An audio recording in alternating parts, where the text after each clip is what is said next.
To find out आज की जो टॉपिक है वह है किरचॉफ्स लॉ।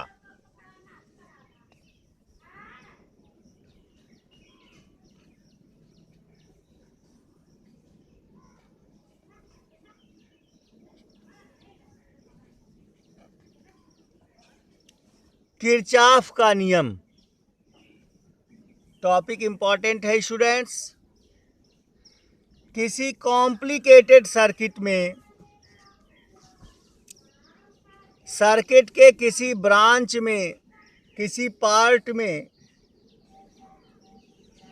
करंट या वोल्टेज की वैल्यू को निकालने के लिए साइंटिस्ट किरचॉफ ने दो नियम दिया है, दो लॉ दिया है। किरचॉफ ने कुल दो नियम दिया। पहला लॉ है Kirchhoff first law,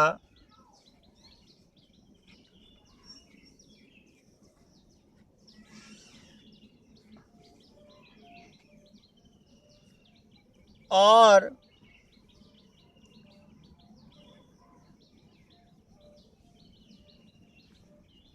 junction rule या करंट लॉ कहते हैं। और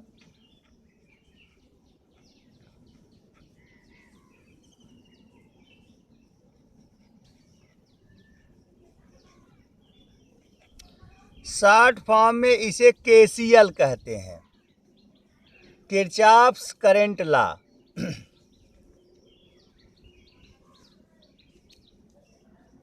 पहला लॉ है करंट लॉ या जंक्शन लॉ या first law. According to this law, in an electric circuit the algebraic sum of the currents entering a junction is sum of currents leaving the junction। मतलब इसका क्या निकला? मान लिया कोई सर्किट है जिसमें ये कोई पॉइंट है,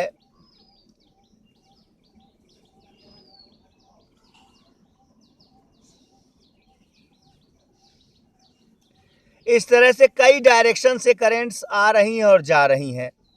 मान लिया यहाँ करंट I1 यहाँ आ रही है,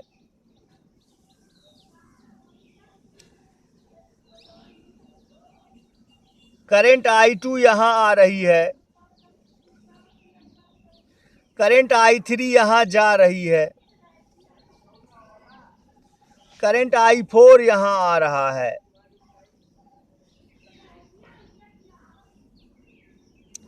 तो ये पॉइंट जंक्शन पॉइंट हो गया। जंक्शन पॉइंट मीन्स सर्किट के अंदर ऐसा पॉइंट जहां पर करंट कई डायरेक्शन में हो, कुछ करंट्स उस पॉइंट की ओर आ रही हो और दूर जा रही हो। तो इन करंट्स का जो अलजेब्रिक सम है, मीन्स जंक्शन पॉइंट की ओर आने वाली करंट का सम और जंक्शन से दूर जाने वाली करंट का सम आपस में इक्वल होगा। यानी I1, I2 और I4 जंक्शन की ओर आ रही हैं, तो I1 plus I2 plus I4 equal to I3 junction से दूर जा रही है तो I3 के इक्वल होगा। यानी ये तीनों करंट्स आपस में सम होकर एक करंट में कन्वर्ट हो जाएंगी I3।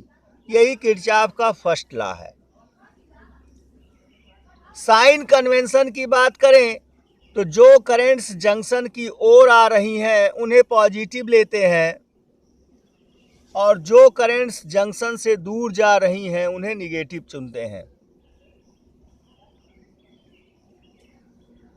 जंक्शन की ओर जो करंट्स आ रही हैं इसी लॉ को ऐसे भी लिख सकते हैं इस प्रकार, जो करंट जंक्शन की, इसी बात को ऐसे भी कह सकते हैं, मैंने दो बातों में समझा दे रहा हूं, the algebraic sum of all currents meeting at any junction point is zero. यानी आने वाली कुल करंट और जाने वाली कुल करंट का जो सम होगा वो शून्य होगा। आने वाली करंट की डायरेक्शन को पॉजिटिव लेते हैं और जाने वाली करंट की डायरेक्शन को निगेटिव में लेते हैं, तो I1 plus I2 plus I4 ये प्लस में हो गया, माइनस I3 इक्वल टू 0। यही बात हो गई कि sum of all coming current equal to sum of all going current. इसी बात को सिंगल टर्म में कैसे लिखेंगे, single sigma I equal to 0, algebraic sum of all current equal to 0। ये किरचॉफ का फर्स्ट लॉ है, जिसे आप जंक्शन रूल भी कहते हैं, करंट रूल भी कहते हैं। और जो दूसरा रूप, सेकेंड लॉ,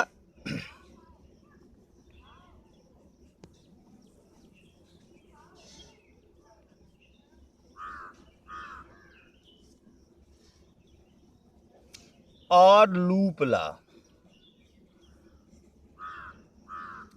और वोल्टेज लॉ,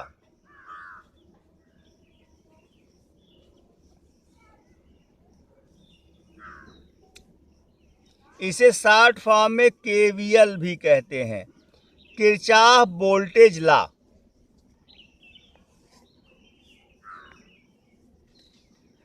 डेफिनेशन क्या देंगे, around any close loop of a network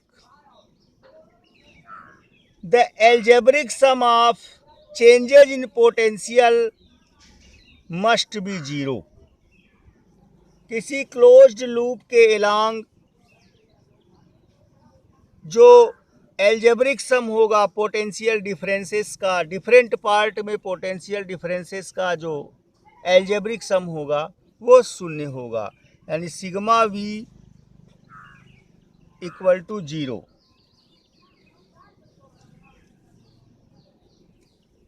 example देखेंगे, मैं एक क्लोज्ड पाथ बना रहा हूं,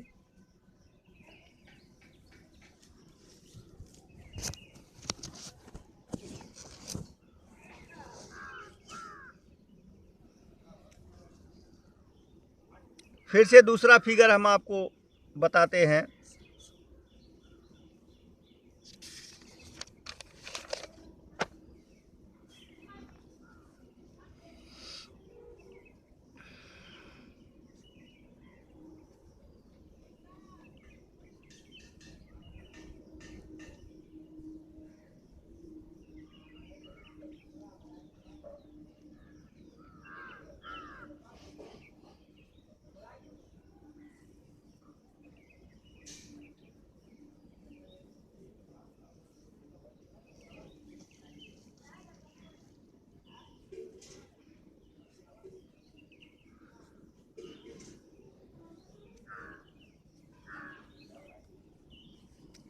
यह एक क्लोज सर्किट हमने बना दिया, थोड़ी कॉम्प्लिकेटेड सर्किट है, जिसमें एक साथ दो सेल लगे हुए हैं, 3 रेजिस्टेंस लगे हुए हैं। मान लिया ए पॉइंट है, बी है, सी है, डी है, ई है और एफ है। पहले सेल का मान लिया ईएमएफ वैल्यू E1 है और I1 करंट इससे ड्रा हो रही है। दूसरे सेल का ईएमएफ वैल्यू E2 है, I2 करंट इससे ड्रा हो रहा है। ये रेजिस्टेंस R1 है, R2 है, R3 है। अब अगर क्लोज लूप की बात किया जाए तो A B C F यह एक क्लोज लूप माना जाएगा। इसे एक क्लोज लूप या मेश कहेंगे स्टूडेंट्स। दूसरा क्लोज लूप की बात किया जाए तो CDEF यह एक क्लोज लूप है। और तीसरे क्लोज लूप की बात किया जाए तो बाहर बाहर ABCDEF ये पूरा यह एक क्लोज लूप है। इस तरह से इस एक सर्किट में हम कुल 3 अलग अलग क्लोज लूप मान सकते हैं। अब अलग अलग पाथ को अगर आप चुनेंगे, जो किरचॉफ का नियम है वोल्टेज लॉ कि किसी भी क्लोज लूप के अलोंग डिफरेंट ब्रांचेज में, डिफरेंट पार्ट में जो पोटेंशियल डिफरेंस का सम होगा वो 0 होगा। Algebraic sum of potential difference along different branches. अब यहाँ ब्रांच और जंक्शन दोनों यही समझिए स्टूडेंट्स। I1 करंट यहाँ से आगे जा रही है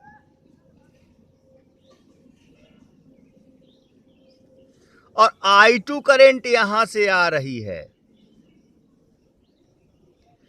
अब ये दोनों करंट एक दूसरे से सम हो जाएंगे, मिल जाएंगे। यहां से आगे फॉरवर्ड कौन करंट कैरी करेगी? I1 plus I2। तो C पॉइंट कैसा पॉइंट हो गया? जंक्शन पॉइंट हो गया। C पॉइंट कैसा हो गया? जंक्शन पॉइंट हो गया। इसी को जंक्शन कहेंगे।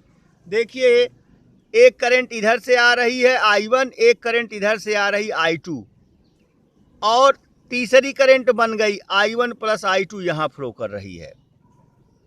और जो CF है ये ब्रांच हो गया, AB जो है वो ब्रांच हो गया, DE क्या हो गया? ब्रांच हो गया। यानी किसी एक पार्ट को ब्रांच शब्द से यूज करेंगे। यानी अगर मैं इस क्लोज सर्किट की बात करता हूं ABCF की, तो AB एक ब्रांच है जिसमें एक सेल लगा है, एक रेजिस्टेंस लगा है, और कितनी करंट ड्रॉ हो रही है? I1। ब्रांच CF की बात करता हूं तो उसमें भी एक सेल लगा है, करंट I2 बह रही है, रेजिस्टेंस R2 है। तो इस तरह से डिफरेंट डिफरेंट ब्रांचेज हैं। अब मैं पोटेंशियल डिफरेंसेस की बात करता हूं तो सबसे पहले फॉर क्लोज पाथ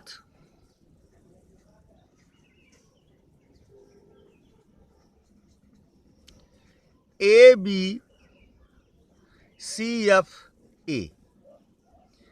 आप इस क्लोज पाथ की बात करते हैं। इसकी आप ऐसे भी ले सकते हैं डायरेक्शन को AFCBA, या ऐसे डायरेक्शन लीजिए ABCFA। आप डायरेक्शन एंटी क्लॉकवाइज या डायरेक्शन क्लॉकवाइज या एंटी क्लॉकवाइज दोनों चुन सकते हैं किसी लूप में मूव करने के लिए, आपकी इच्छा। अगर ABCFA जाते हैं तो ये क्लॉकवाइज डायरेक्शन हो गया, और अगर ऐसे चलते हैं तो एंटी क्लॉकवाइज डायरेक्शन हो गया। अब सबसे पहले किरचॉफ के नियम को लिखने के लिए, लूप के नियम को लिखने के लिए किन बातों का ध्यान देंगे, इसे ध्यान देंगे आप। पोटेंशियल डिफरेंस दो जगह होगा। ये जो सेल का EMF है इस ब्रांच में, यह सेल का पोटेंशियल डिफरेंस है। सेल के दोनों टर्मिनल्स के बीच में पूरी सर्किट के लिए माना जाता है। तो सभी पोटेंशियल डिफरेंसेस, सभी EMF को एक जगह लिख लेते हैं। और ये जो रेजिस्टेंस है, इनमें करंट जा रही, यहाँ भी पोटेंशियल ड्रॉप होगा ओम के नियम के हिसाब से। इनके पोटेंशियल ड्रॉप को एक जगह लिख लेते हैं। जैसे ब्रांच ए बी की बात करते हैं,